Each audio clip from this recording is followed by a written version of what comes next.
those specific incidents. I'll provide a synopsis of those incidents, and then we will open it up for questions. However, since these are still active and ongoing investigations, there will not be a lot of additional information we'll be able to put out at that time. With me up here today, I have Detectives Munchnikov, Hayes, and Mabe, who have all been working over the weekend on different cases that we will discuss.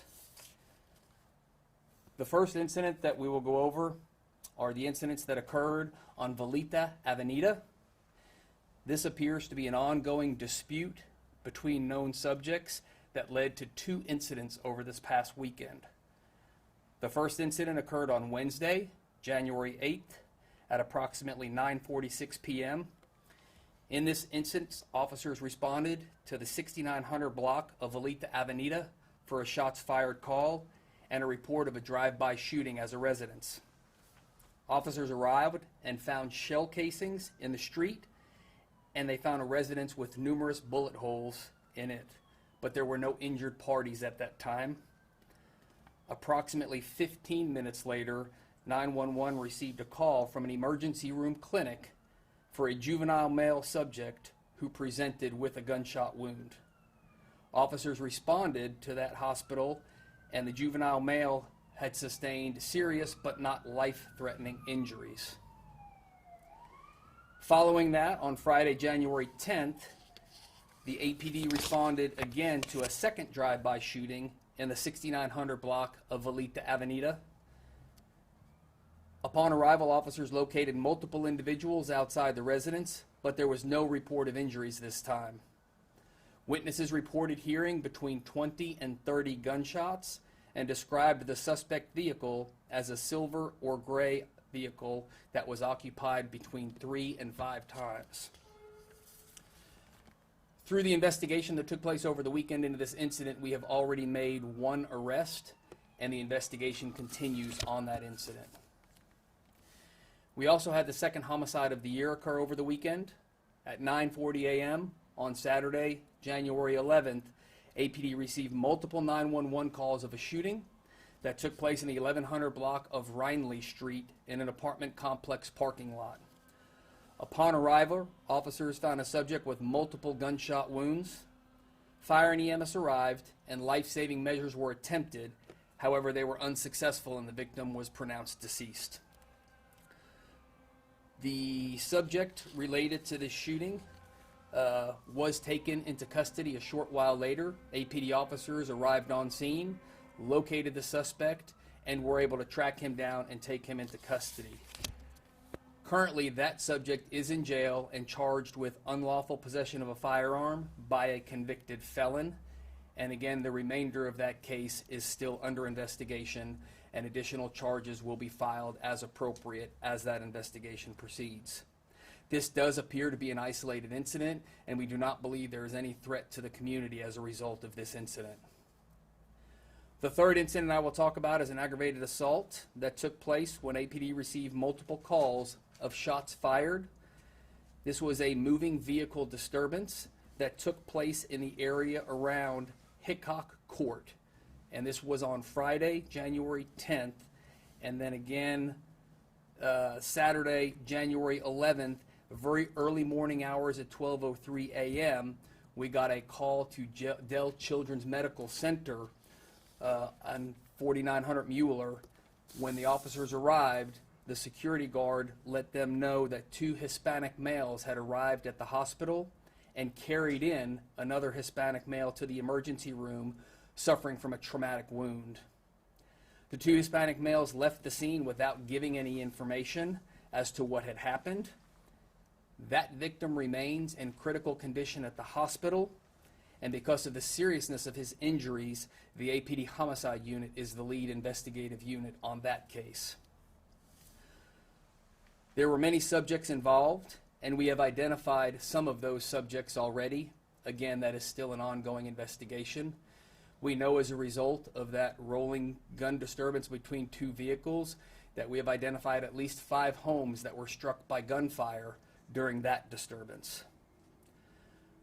It's important to note that the detectives are asking anyone in the community that has information whether it be information on who was involved, videos, pictures, anything that you may have, to please call Crime Stoppers at 512-472-TIPS or text TIP 103 plus your message to CRIMES, CRIMES, or use our new Crime Stoppers app, or email APD Homicide at homicide.apd@austintexas.gov. And it's important to note that you may remain anonymous. If you have information, please call us, let us know what you know, and if necessary, you can do so anonymously. There was another aggravated assault that occurred in the 1100 block of Airport Boulevard on Saturday, January 10th at 11:36 p.m. In this instance, a female resident responded to a knock at her front door, and as she was at the front door, she was shot multiple times. At this time, we do not know if the female knows the suspect in this case or if they were strangers.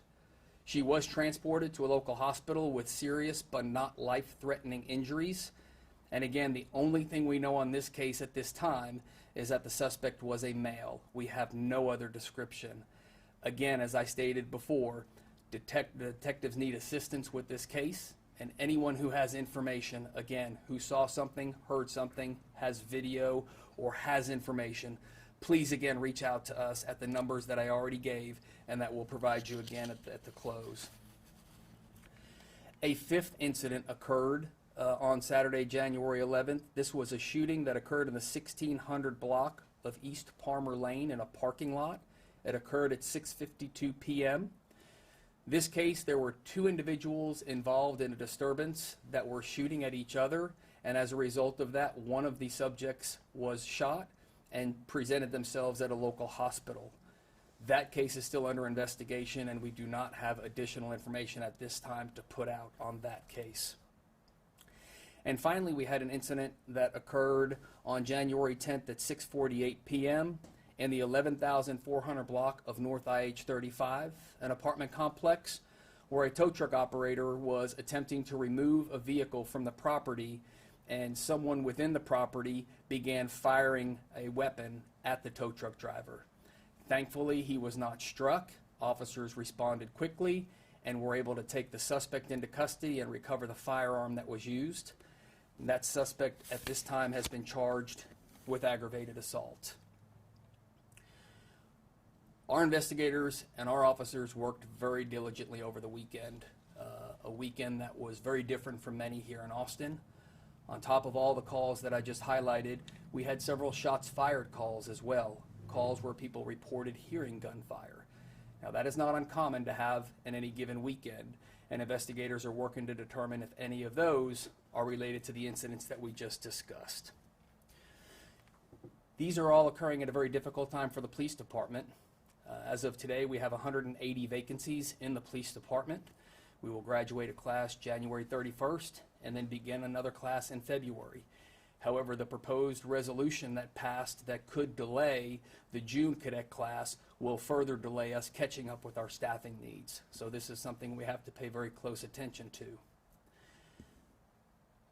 We often say that a visible police presence is a strong deterrent to crime. So I'm grateful that the Texas Department of Public Safety has a stepped-up presence in Austin at this time, and we will look to partner with them on initiatives throughout the city so we can keep that police presence where it needs to be, and we can have a response posture that will allow us to respond as quickly as possible to future calls for service. We're also currently planning for the upcoming Spring Music Festival. We were already making plans based on what we saw last year with the increase in violence that we had not seen in years before, marked by a few shootings that took place as well. The events of this past weekend will feed into that planning as well as we work to put together a plan to keep everyone safe as they come to Austin and enjoy what is one of the crown jewels of our city, and that is our music festivals. It's important that as a community we remain vigilant. We need the community's support. We need everyone paying attention to what's going on and calling 911 if you see something suspicious. But I also believe there are some in this community who have information on the incidents that we have just described in this press conference. These shootings, this murder, these lives that have been forever changed. And it is important that you come forward. And again, you can do so anonymously if you feel the need to, but we need to clear these cases, we need to solve these crimes, and we need to hold people responsible. The actions that these suspects have taken, driving through the city, firing weapons at each other out of vehicles, not only endangered themselves, but they have endangered many. As we said, at least 5 homes were struck in one neighborhood where the one disturbance took place, and this puts all lives at risk, those that live in the neighborhoods and those pedestrians that may be there as well. So we need the community to come forward and help us with any information that you may have. Austin is still the 5th safest major city when it comes to violent crime, but we are seeing changes. We are seeing increases in violent crime. We are seeing increases in the use of firearms committed during commission of violent crimes. These are all things that we're paying attention to and things that we have got to, as a community, come together and work towards solving. So I'm going to open it up for questions here momentarily, but again with the reminder that each and every one of these cases that we have described is each still an open case and actively being investigated. So there's a lot of information that we cannot put out that might jeopardize the integrity of that investigation. So with that, I'll open it up for questions. Chief, all these incidents happen so quickly in such a short period of time, and we're only 2 weeks into the new year. Does this set a concerning trend for 2020? You know, we can talk about what the trend for 2020 is. We're 2 weeks in. Whether this was the first 2 weeks of 2020 or 2 weeks in the middle of any given year, I think what we're seeing here, we all have to pay attention to. As I said, we're still the 5th safest major city, but we are seeing increases in the use of firearms in Part 1 violent crimes, and what we've experienced over the past couple of weeks we cannot ignore. And again, all of this is occurring at a time when we are facing staffing challenges in the department, and that is something that we have to be aware of.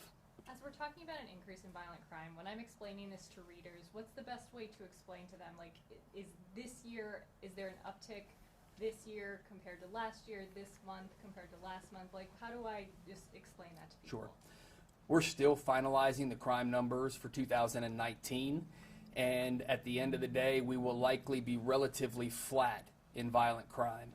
We had realized some gains earlier in the year where violent crime was down, but we have seen that swing back in the other direction. So although the numbers are not finalized, I think we'll be relatively flat when it comes to violent crime in 2019. But again, as we've talked about, 2020 has got off to a very difficult start. What is the department doing to make sure, this is not going to be, we're not going to be talking to you about 6 incidents every week like this? Sure. The department is taking every step that we can. Patrol officers, again, are being very vigilant. As was pointed out in several of these cases, officers were there within minutes and suspects were taken into custody. So we're doing what we can, but to be proactive, this is where we are working in those areas where we know that crime is clustering. We're following up on all the leads on these cases to try and determine if any of the other calls that we had over the weekend were related to these specific incidents.